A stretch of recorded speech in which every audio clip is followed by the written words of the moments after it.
say that somebody else, you have to call somebody else and have to try and deal with them. I want to cover as many of those kind of things as I can to make sure that you can do that. It doesn't really require anything more than to be just familiar with the internal workings, and that's that way with any piece of equipment that you're working with. The more you feel comfortable with it. By the way, my name is John Logan, and this is Dustin. Specification Sales, we're the company that represents the Lawler mixing valves that you guys use on a lot of your projects. We included a line card just to let you know that the other products we represent in our company. If there's any questions you guys have about any of those after the meeting, I'll be glad to try and answer any of those questions for you. We included a little precision plumbing calendar. I know a lot of guys don't use calendars like this anymore, but it works good in my garage to jot things down. So, it was good in my fridge right now because that's a PPP calendar. PPP, of course, is the water hammer arresters and trap primers that you guys use on a lot of your projects. To start with on this mixing valve, I'm just going to cover one thing real quick, and then I'm going to just jump right into the actual workings of the valve and how you deal with it when you walk up to it. A mixing valve, a master mixer, is required in every building by code, and it deals with ASSE 1017. That's the code that you have to meet in order to, a building has to meet when they supply hot water to their users. 1017 says that if you have a hot water failure, or you have a cold water failure, or a thermostat failure, that the water shuts down so the users in the building can't be either burnt or it gets too cold, or mainly the application of burning somebody.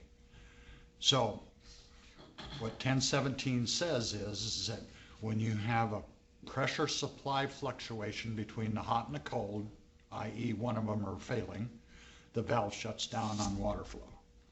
And if the main thermostat, which is this piece, inside the valve, if there happens to be a leak in it or something fails in that, then the mixing valve shuts down also. So it's called three-way protection. And any mixing valve, no matter what manufacturer, has to meet that ASSE 1017. So what's 1070? 1070? Yeah. 1070 is for individual point of use fixtures. So it's, people get that confused a lot. Yeah. Now some of the codes, just so you're aware, some of the codes and the inspectors say that I want protection not only on ASSE 1017, which is a major portion of the building, but they also want double protection at the fixture. So, which is totally a jurisdictional call. So you have the inspector that'll say, I want, if the master mixer for some reason doesn't react the way it's supposed to, I want to have a protection again at the user level. So 1070 means individual fixtures, 1017, and I'm just giving you a highlight to the whole thing. Sure. The basic synopsis of the whole thing is what I'm telling you. There's a lot more other things involved into it, but 1017 is the building protection, 1070 is individual fixture protection.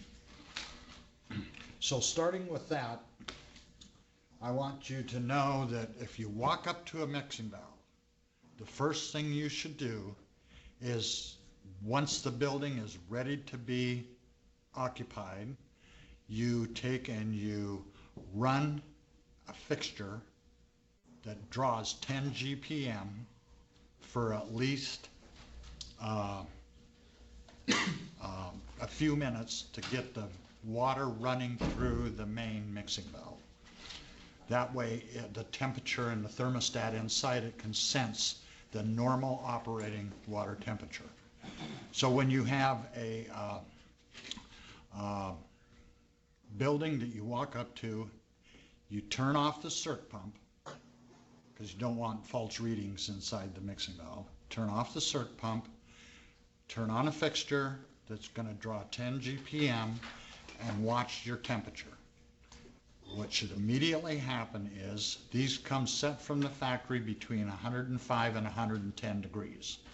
So your temperature gauge should start reading after it's starting to draw through the mixing valve. Should read somewhere between 105 and 110.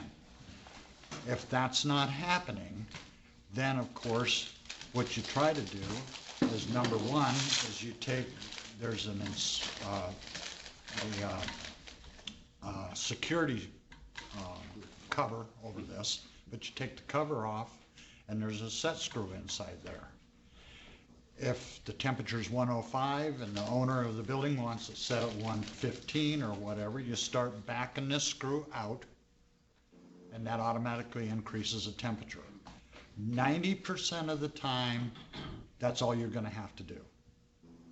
But the minute that doesn't happen is where I want to tell you what to do next.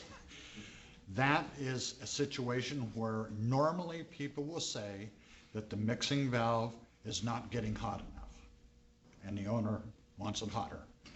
So if you back this thing all the way out, it won't come out of the body of the valve, but you can back it all the way out, and that's at your hottest setting point. And if it won't go any hotter than what it's designed to do, and let me cover that. Right now, a thermostatic mixing valve has 2 thermostats that it can come with. One thermostat goes from 90 degrees to 120 degrees. The next size thermostat will go from 110 degrees to 140 degrees. The key to this temperature range is that in order for you to set the mixing valve at the temperature you want, the incoming hot water has to be at least 20 degrees higher than what you want the valve set at. So that means if the owner wants the temperature in his building to be 120, that means you have to have incoming hot water of at least 140. So there's a 20-degree delta T that you have to remember there that occurs with these valves. So you can't raise the temperature to 120 if you got incoming hot water at 130. It won't do it. It won't go that far. So you got to remember that, number one. The second thing is that if all of a sudden you're trying to increase it and you know the hot water temperature is correct, the next thing you do is this set screw on here can be bottomed out, we call it. You can take the set screw and you can screw it completely down, all the way down clockwise until all of a sudden it starts clicking. When it clicks, that has pushed this piston and this, the piston that's inside this liner. It pushes it all the way to the bottom of the valve, and what'll happen is, under installation or repair or whatever else, you can get airlock in these things. And when you get air inside the body of the valve, it won't allow the thermostat to actuate properly, and it'll stick, not allowing you to adjust the temperature to the proper level that you want it to adjust to. So with the air gone, and you bottom out the screw, and you can definitely hear it click when you get to the bottom. It'll click, click, click, click, and it doesn't matter how many times you turn it, you can't do it, make it go any farther. But once it gets to the bottom, the piston gets to the bottom, it relieves that air. The air goes away, allows the thermostat inside the valve to function and move properly. So at that point, when you've screwed the screw all the way down, you hear the click, then you back it all the way back out. Now, under normal conditions, that's going to take care of everything. But it's important to remember that bottoming out the valve to get the air out. The next thing that'll happen is if you try and adjust that screw to the point to where the screw won't turn. You can't get it all the way down in order to get the air out. That tells you that there's something inside the body of the valve that the screw can't push.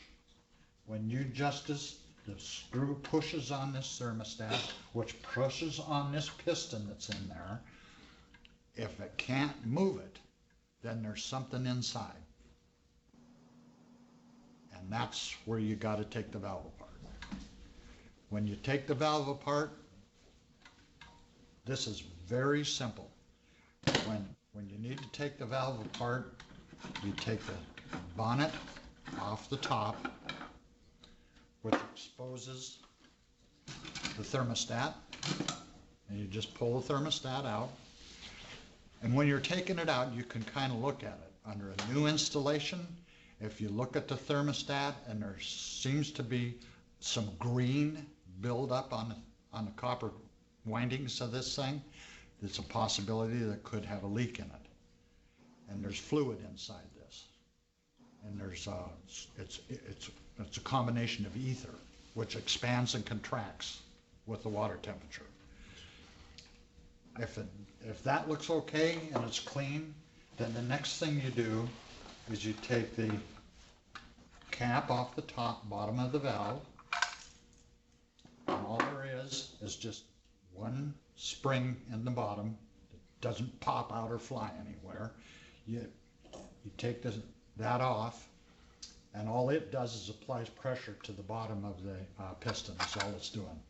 So when you take the valve apart, the first thing that's going to happen is that you're going to have the piston drop out, just like that. That'll drop out, and this is the liner. The liner will normally stay in, but when you take it apart, you got to get up in there and you can just put your finger in there and you can move it. And the liner will come out. As long as I'm showing you this, what happens and how the whole entire thing works is this piston moves up and down inside the liner. And you can see the ports that are in this liner. They match and made up with those ridges inside the piston. And as that goes up and down, it monitors and controls the amount of hot and cold water that's coming in from each side of the valve, and it monitors that and sends the proper mixed temperature out through the top of the valve. That's how the whole thing works. It's very simple. What you'll see when you take this out, if that screw, you couldn't screw it easily, I mean very easily. There's something in here that's stuck inside these ports or inside these grooves inside the piston, which obviously won't allow it to move back and forth like it's supposed to. But under normal operating conditions, this thing is constantly moving up and down all the time, trying to maintain the temperature that you set that screw at with this expansion and contraction of the liquid that's inside these copper tubes. That's how the whole thing works. This slides onto this staff of the piston, and it pushes. The spring pushes the piston back up, and the thermostat expanding pushes it down. So as the liquid expands and contracts inside here, the liquid under cooler temperatures will contract. This thing will get shorter, and the spring on the bottom will push the piston back up. So it's a very simple operation that the thing goes by. There's a lot different than a lot of other manufacturers. They've got some other more complicated things that you have to deal with on a valve that's other than just this. You basically got O-rings in here that are holding this thing together, but other than this piece right here and this liner that goes in, that's the whole entire workings of the valve. When you take this liner out, and always take the liner out when you're taking it apart, to check it. Because sometimes there can be stuff, I found on one of them I took apart, there was a staple. Simple little staple on the outside of this, but I stuck my finger up in here and I couldn't feel anything. So I figured, okay, well, it's clean. Well, I put it back together and still didn't work. Well, there was just enough of a staple sticking out where the piston couldn't, it was catching the piston. So, to put the thing all back together, all you gotta do is this liner comes with an arrow. And make sure that you take and have that arrow pointing up. Because it won't work properly if it's reversed. So you put the liner back in the valve body with the arrow pointing up, and you can feel it. There's a ridge there and it'll bottom right out. Then you take the piston assembly and you put that back in. And you take the spring and the bottom cap and you put that back on in that order, and then you take the thermostat and you kind of have to guide it, because the thermostat is on a spring that moves back and forth inside the piston. So you kind of guide it and you put the thermostat back in from the top. Don't try to put all this together from the bottom. It doesn't work. So you put the liner, you put the thermostat back in, and then you take the cap and you put the cap back on and make sure that the cap lines up with the little nub on the top of the thermostat. There's what we call a pusher piece inside the cap here. That pusher piece, don't let it fall out. Normally it doesn't fall out, but it can, and it has happened. If that pusher piece, which is about ½ inch long, if it falls out, then this adjusting screw don't touch anything when it's trying to move this up and down. One guy at the job site one day couldn't figure out how come the thing wasn't working, and the pusher piece was laying on the floor. He didn't notice it. Normally they don't come out. So that is basically what you do when you walk up to the valve. That's the first things you do. Now you put it all back together, and if the thing still doesn't operate, then at the bottom of this sheet is our name. And then we can kind of check other things that normally wouldn't occur. But I can tell you that 90% of the time, you do this and it's going to take care of the valve, period. And it's not a long, time-consuming process. It's longer to try and shut the water off in the building if it's not piped right than it is to take this apart and put it back together. But the main thing is that when you get into that, make sure that you turn off the pump so the CERT pump is not operating, and make sure that there's 10 GPM flowing from a fixture. Now, normally you guys are ordering the systems with a test cock on these things. So you can just hook your hose right up to that and then drain your hose into a floor drain, and that way it'll get the water going through the valve quickly and be able to, you can start working on this, adjusting and doing what I'm talking about. If that doesn't happen to be there, then you have to have obviously a fixture as close to this as you can so you get the water drawn through this. But you got to make darn sure that you got water movement through this at least 10 GPM, because if you don't have that. So when you're adjusting it, the water was flowing while you're adjusting it? The water moves slowly? I mean, the water's flowing through that. Yes, the water's got to be flowing through that. Will it regulate at like 3 gallons per minute? Like, I know not. 0.5. Huh? 0.5, Oh, 0.5. Yeah, as long as it's properly hooked up to a research system. yeah. It'll go down to 0.5. And depending on the size, it'll go up to 200 GPM. Do you ever get those O-rings breaking on you when you take it apart? Do you get them breaking? No, but we always got them sitting at the, over in Kirkland all the time, but Well, They're brand specific, I take it, they're not like. yes. Just get away with Yeah, it. you just can't go down to a Yeah, parts house and buy an O-ring. Yeah, those rating it says that when you open it, you're supposed to replace the warranty Yes, and cleaning it, so. it's a good idea to do that. If it's a brand new valve and you're very careful, a lot of times you don't have to do that, but it's, The rebuild kit's just O-rings then, right? yeah, gaskets and O-rings. Which gasket, which ones has gaskets on it? Well, you have a gasket on here, you have a gasket up here. Oh, they're not just O-rings. Those are gaskets. Okay. Inside Yeah. is the O-rings. Yeah. So you have that before you even break that thing apart? Yeah, And it's a good idea to have that. I mean, they're not expensive to have, and it's just something that's like taking your car apart, you know, you wanna have a few extra gaskets. When you get the rebuild kit from the two shut-off valves, hot and cold, Yeah, those springs are almost the same size as the middle one, they're just thicker. uh-huh, So this is something to point out, it's real easy to get those. I was working with a guy and we got one in the middle, should've been on the outside, couldn't get it to adjust. oh, yeah, yeah, yeah, you don't wanna get those So we mixed pulled it apart up. and we're like, yeah, we have one spring in it. So you actually had the check valves taken apart. First time, so I had everything, I was like, all right, let's do it. And of course, hot side was scrape forever, and then cold side was just brittle. Yeah.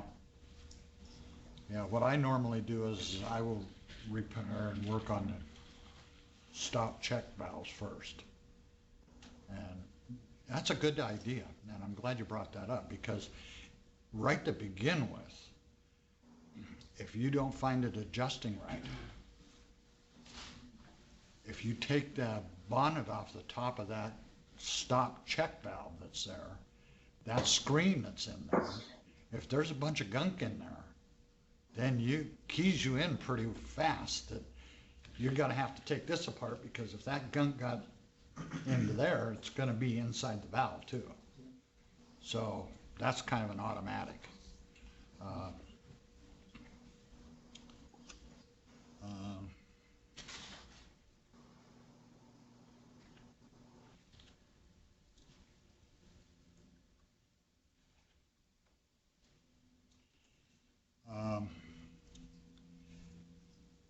There's another thing that occurs with these. Once the valve is working correctly and you have flow going through it and you screw it up, you're screwing out the adjusting screw, and all of a sudden it comes up and you hit the temperature that the building owner wants. You get 115-degree water, you let it sit there, and like it says here, you want to monitor that for a few minutes to make sure that that's going to maintain that temperature. But a lot of times during the night, when you have no usage in the building, if the recirc line is not piped correctly, that temperature is going to creep up during the night, so when the users come in the morning, that temperature could reach the water heater temperature. And if you got it set at 140, that can be really hot for a user. So the reason I gave you this next sheet is I want you to turn to page 4. And page 4 on this sheet shows you how the recirc line should be piped to the mixing valve. A lot of people don't understand this, that they just think that your recirc line can come right back and dump right into the water heater. Well, it can't. And it specifically can't for that reason that I just told you about. The recirc line has to have a T in it.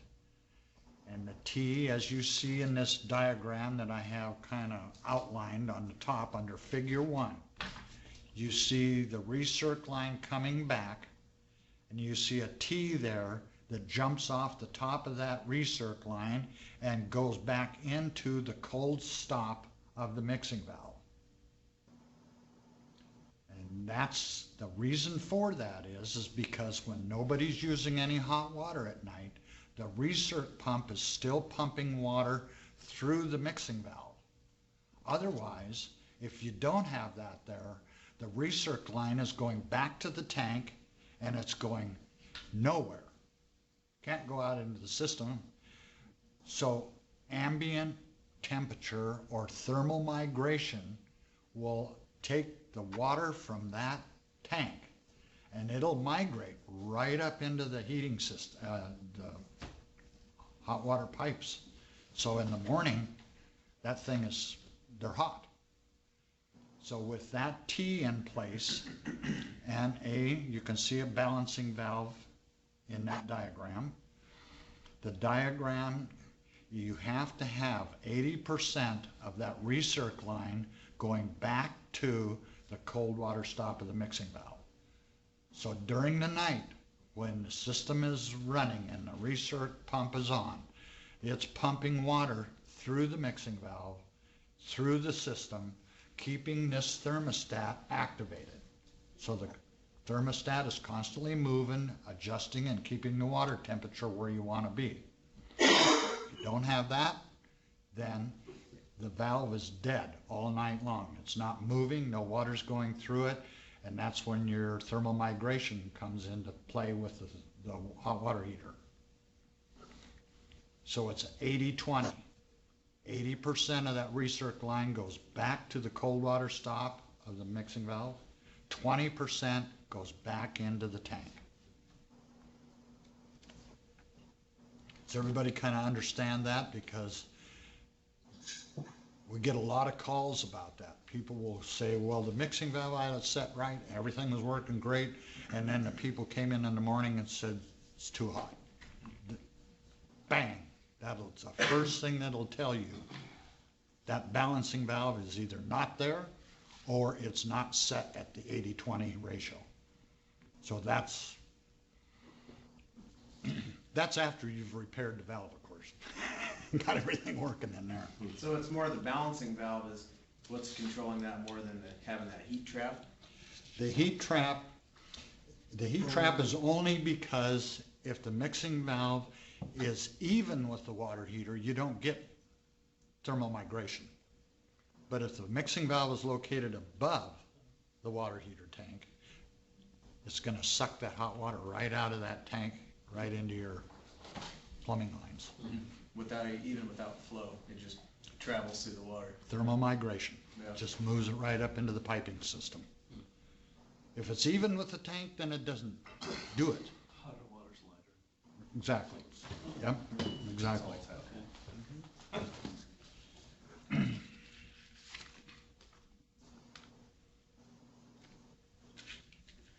So every building's different. Sometimes, depending on if you set that balancing valve at 80-20 and the owner is still, the next thing they'll say, of course, is, well, it's too cold. So then you open it up more and allow more. So you maybe have to set it at 50-50 or whatever, but it's still a ratio of how much piping you got in the recirc system versus what the draw is on it. Once you're all done, making sure that balancing valve is set at the proper ratio. And by the way, I've never really seen one that didn't work with a 20 split, but on the other hand, people can adjust it and maybe they don't call us either. So then that's the next thing you do. Once that's in place, then all you have to do is shut your fixtures off and turn the recirc line back on, and you're good to go.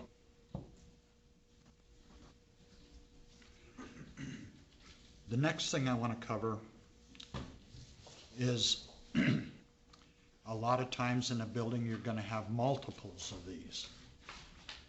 And depending on the size of the building and amount of flow, more and more people today are going to multiple valves for no other reason than redundancy. If there's one of them has to be serviced, they don't want to shut the water supply off to the building, so they keep one valve operating. and the other one gets repaired. Or if the building's really big, because manufacturers don't make these any larger than 2 inch. And sometimes the draw is more than that.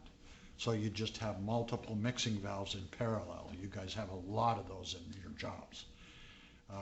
The parallel systems have to be set and adjusted the same way as these do.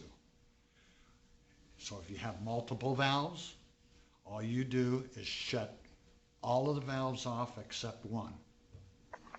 And normally you start at where the incoming water line hits the first mixing valve. You will take and shut the others off. You will open up and start servicing the same procedure I just talked to you about on doing one valve. You set the one valve, you get it adjusted properly to where the temperature is where you want it to be, and then you shut that one off and you move to valve number 2. You do the same adjusting procedure on valve number 2 and then go to 3 if there is a third valve.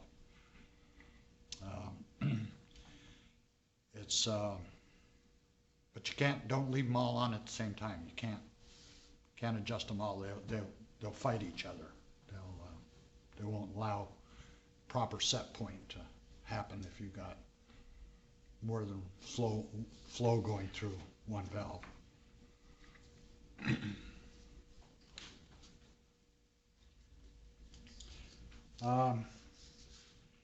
I've run into a lot of cases lately that there's pressure differentials, whether you've got your hot water supply coming from your tank, and this happens when you have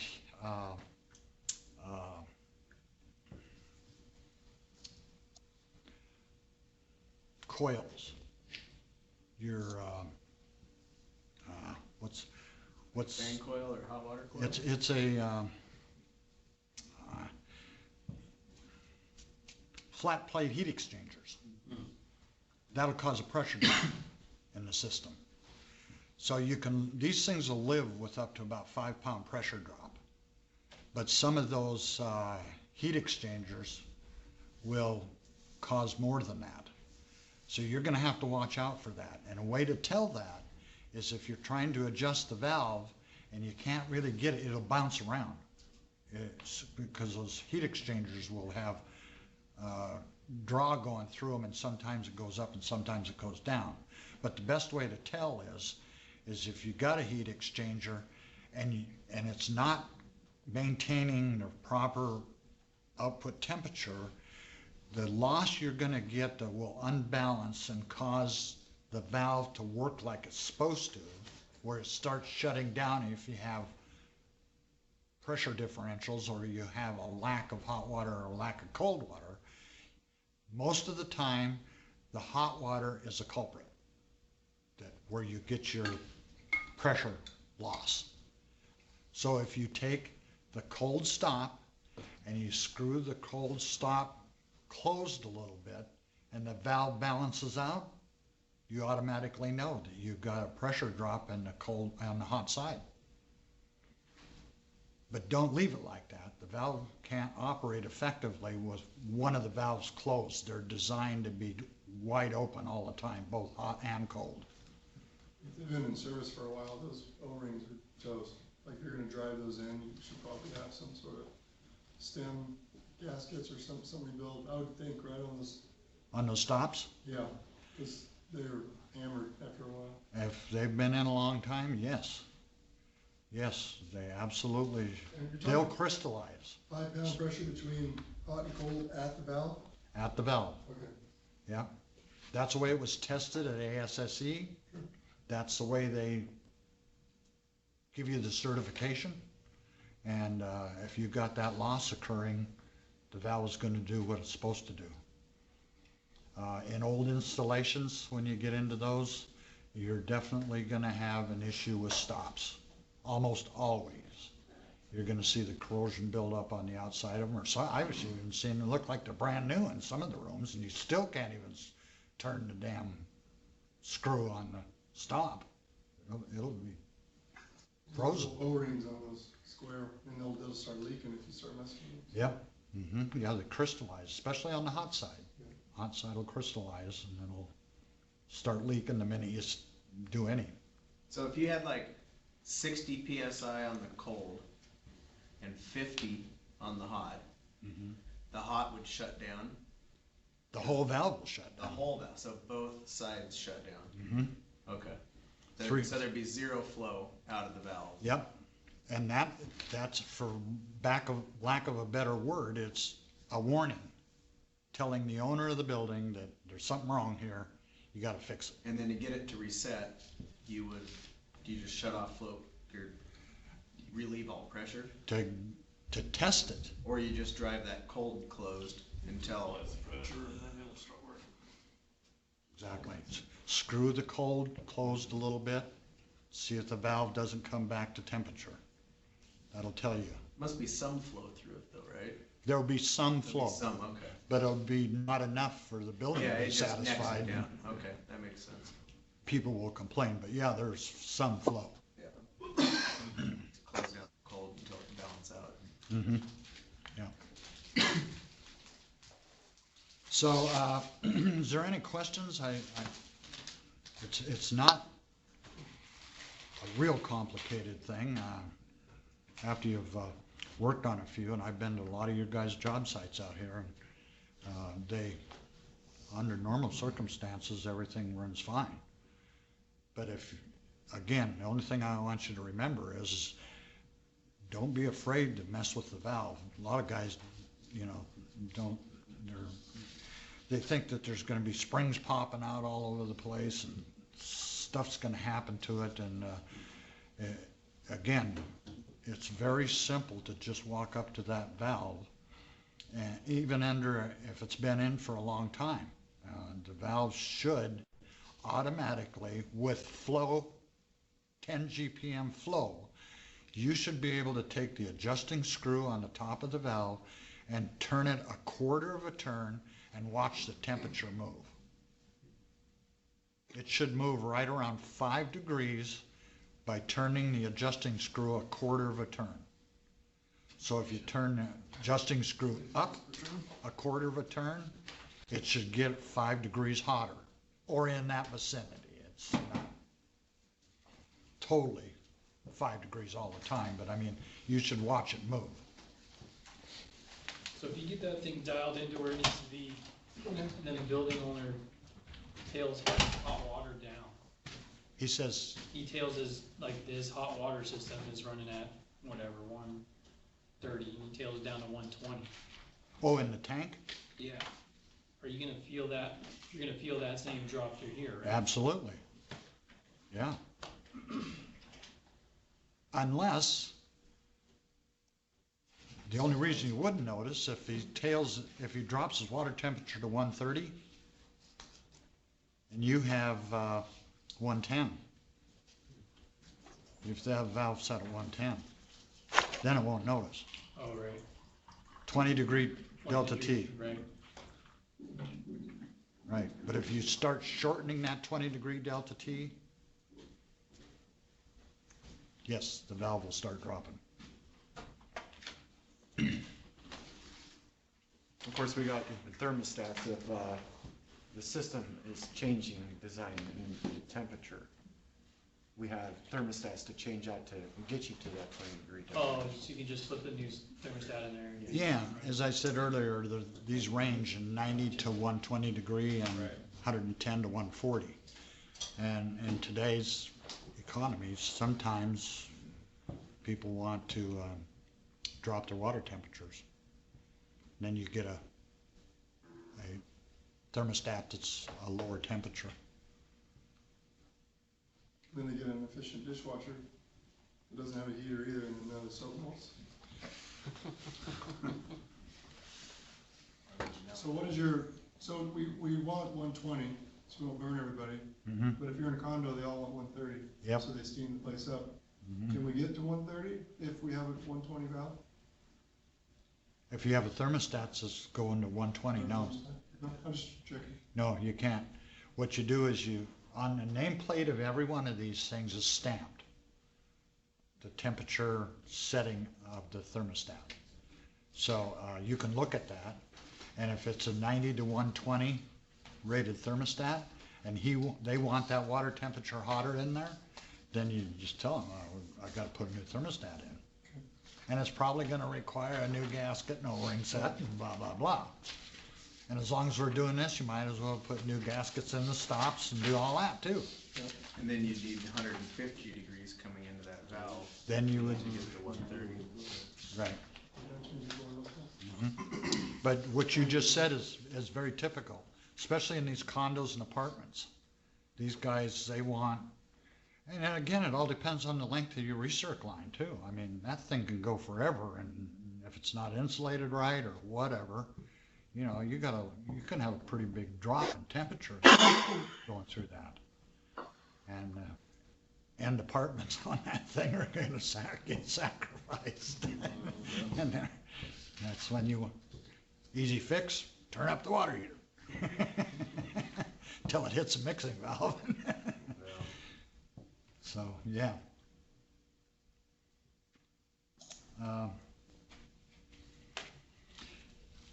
That's pretty much all I wanted to cover. I just want to make sure you feel comfortable and understand the master mixer, because it's obviously a critical portion of the building.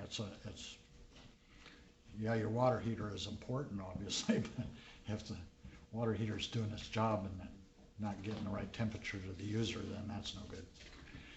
You brought up the point earlier about 1070. These are the valves right here that they're 1070s.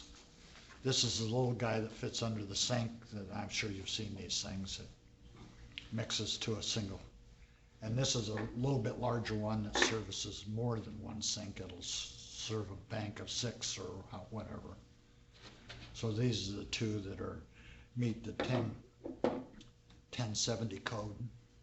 And again, depending on the jurisdiction, I think Bellevue is one, and Renton is one where they want dual protection. On everything. Yep. So on those, so you would send 120 out of that master mixer to your sinks. Mm-hmm. And then at those sinks, do they still have a hot and a cold, or are they just getting a single line of lukewarm out of those? Or are they, I mean, what are those doing that isn't? Like, why do you need the dual? They're doing the same thing. They're doing, They're just a backup plan in case the other one fails. So then those are getting the 120 into one side and cold into the other? yeah, Oh. and they have an adjustment here. So then you would take it down to 105? Every individual 110. user could have his option. So those can operate at a closer differential than the 20? What's the temperature drop that you? Yeah, Temperature Well, drop, yeah, because your master mixer has a 20-degree difference that you have to maintain. What that can go up to your hot water temp, or what's the loss on these, Yeah, they don't have a 20-degree delta T. so there's no loss on them. No. These do not operate under the same principle as the fluid inside this thermostat. How do they operate? There's a bimetallic spring in there. Huh. This one has a little bit different cartridge, but it's not nearly as sophisticated as what these. So all these do is, the main thing that these provide, 1070 calls for an automatic shutoff if the temperature reaches above 120. That's what the main thing that these do. So what are you seeing the service interval on these things? Oh, provided you got clean water. And, The service time, yeah, because obviously what's the failure rate? 10 years. But, how often do I have to plan on taking these things apart? And, We never hear about them. normally, oh, well, these are not repairable valves. Yeah, They're throwaways. they're that cheap. Something Those isn't working ones right. fail all the Time time. to pick up for the sure. phone. These, Those little guys fail all the time. they normally. These right here? Both, yeah, both. yeah, I've seen them fail all the time. yeah, yeah. The They're, master ones, I don't. The use ones? yeah, The little ones, yeah. What's a telltale that they fail? I'm not a plumber, so I'm not gonna be able to know. Yeah, what's a telltale sign Usually you that get it one of going these one point of way or uses the other, for- right? It's Can't either make way it too to hot or way the too cold. cold. It's not getting hot enough, or it's getting. normally they shut off. Yeah. Okay. Oh, they shut off, set the building up. Typically, it's pressure drop that takes a lot of the, especially shower valves and things out. Is that past 5 PSI, hot and cold, will take them out. But those just fail. Normally, they just fail closed, and that's part of the 1070 code that they're required to meet. If valve goes down, something happens on the inside of it, it just shuts the water off.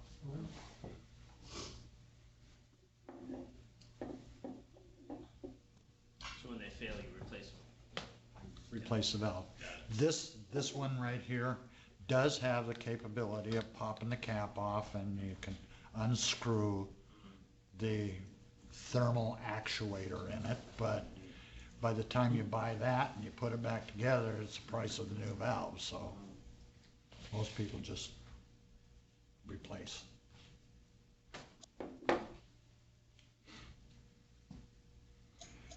Okay, that's basically all I got. That's it in a nutshell. I got a $50 gift card. Whoever can answer this question. I got a valve that the customer wants me to set at 115. What does my water temperature have to be coming into the valve? What's the minimum? 135? You said it first. Here's your gift card. Oh, yeah. Foreman nailed it. That was a quick response. Foreman. And Thought you were gonna ask a tricky one. Did you bring any of those, Get into that. well, you got a couple of things here. Oh, Put up to work. I kind of talked to you guys a little bit briefly about it to begin with, but I just want you to be aware that if somebody in one of your buildings asks you I need an eye wash, face wash, because I've added an area that I've got chemicals, and my insurance company today is the one that drives this. You see, it's chemicals sitting there and you've got no protection anywhere. They'll come around and they'll go, your rates are going to here unless you have protection. This is made by Lawler. The company is called Stingray, and it has its own mixing valve built right onto it. So it allows you to be able to position these things wherever and you got to be within a very quick response to the chemical area that can harm people with these things. But the point is that if you're trying to put one of these on and the owner wants a mixing valve with it, then here's one that's got it built together. That thermostat that's inside these are the same thermostats that we have in our standalone mixing valves for emergency.